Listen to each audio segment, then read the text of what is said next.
अस्सलाम वालेकुम, आप देख रहे हैं PA न्यूज HD और मैं हूं आपके होस्ट सादिया बतूल। शामिल करते हैं आज की अहम खबरें। फिरदौस जमाल का मौसीकी और इस्लाम पे मुतनाज़ बयान वायरल। सीनियर पाकिस्तानी अदाकार फिरदौस जमाल का मौसीकी और दीन इस्लाम पे दिया एक हालिया बयान वायरल हो गया। वारिस प्यारे अफजल खुदा और मोहब्बत और मंचले का सौदा जैसे मशहूर ड्रामों में अदाकारी के जौहर दिखाने वाले सीनियर अदाकार फिरदौस जमाल ने हाल ही में एक पॉडकास्ट में मौसीकी और मजहब के हवाले से अपने ख्यालात का इजहार किया।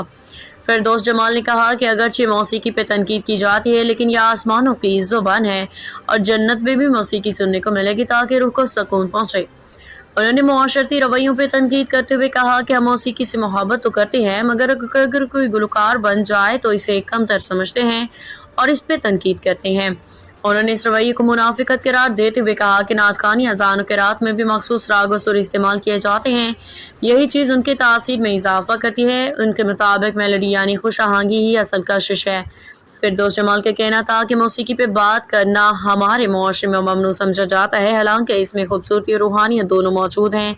ताहम सोशल मीडिया पे सार्फिन सीनियर अदाकार की जानिब से दिए गए मौसीकी को इस्लाम से जोड़ने के बयान पे उन्हें तनकीद का निशाना बना रहे हैं। न्यूज स्टूडियो से अब तक के लिए इतना ही। मजीद खबरों और अपडेट्स के लिए देखते रहिए PA न्यूज HD।